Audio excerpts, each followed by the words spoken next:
My Czech teacher just taught me a new phrase, pohybovat se na tenkém ledu. So in that spirit, why not make a video about Czech politics? Ahoj všichni, it's Jen, coming to you with 9 years of living experience in the Czech Republic and a small confession. I know embarrassingly little about Czech politics. It's embarrassing because I am obsessed with American politics, especially in the last 5 years. We spend several hours a day listening to American political podcasts, checking political Twitter, and bitching and moaning to whomever will listen about the shenanigans of American politicians. This is not healthy. We're seeking therapy. But it's especially not healthy because we live in a totally different country. We pay Czech taxes to pave Czech roads, to clean Czech parks, and to pay Czech bureaucrats. It's just that anytime I ask any of my Czech friends to explain Czech politics to me, they throw their hands up in the air and say, "Oof, to je bordel," and then change the subject to hockey. I have learned the basics about how the Czech government functions, but I don't really know the politics of what's going on. That's like saying you know how a US bill becomes a law and then trying to explain why a bunch of people stormed the Capitol. So in today's video, on behalf of other Americans who have a hard time understanding foreign politics, I'm gonna try to explain what I found noteworthy about the most recent Czech election, and to help my non-Czech viewers get a grasp of what the heck is going on. Side note, I'm shooting this on October 15th, and everything, including the president's health, is changing daily. So who knows where we'll be when this video posts. Tak, jedeme dál. Skorumpovaný. Say it with me. Skorumpovaný. You're gonna need to know that word. My first sign that this might not be a typical Czech election was when I was flipping through an international magazine and I noticed, hey, that's the guy from all the Alza ads. No, wait, that's the guy from next to all the Alza ads. Yes, Andrej Babiš, billionaire, populist, Czech prime minister, and leader of the centrist political party ANO, graces billboards all across this beautiful country. And so I wasn't totally shocked to see him front and center in a cadre of other political strongmen in an international financial scandal. A biggie. Way to put our little country on the map. Recently linked Pandora Papers accuse Mr. Babiš of funneling money through shell companies in order to buy about 15 million euros worth of property in the French Riviera. Allegedly. This is not the first time Mr. Babiš has had to confront accusations of corruption.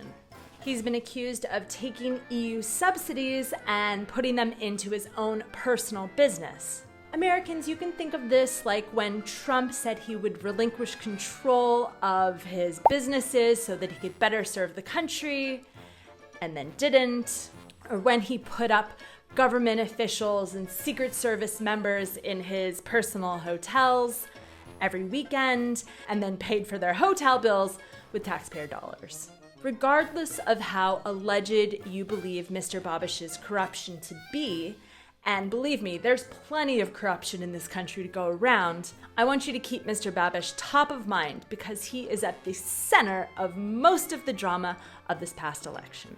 So Americans, nothing new to see here, just your run-of-the-mill, billionaire, populist, allegedly corrupt politician. As they say in Southeast Asia, same, but different. But not. Remember when you were a teenage girl and there was that one girl in class who was so popular and so socially powerful that you secretly feared her and hated her, but just did everything she wished? And then you realized that everyone else was secretly afraid of her and hated her too. And that made you and the other haters best friends. This is what happened just over a year ago. This is where it gets a little tricky for the average American viewer. Imagine that instead of our two-party system, Those parties broke up into many smaller parties. And then every few elections or so, some of the parties split up and some of the other parties joined each other. Some emerged from the rubble and some disappeared altogether, all the while moving and shaking along the political spectrum. And your task was to make a video explaining it all. Not easy. That's kind of what it's like in the Czech Republic. On my count, there are over 30 active political parties. Although in order to have a seat in parliament, your party must have 5% or more of the vote. And so currently there are only 9 parties seated in the lower house, with a few more parties seated in the Senate. Prime Minister Babiš's centrist party, Ano, which was created less than a decade ago, was predicted to be the big winner in this most recent election, until the less popular parties decided to join forces and take him down.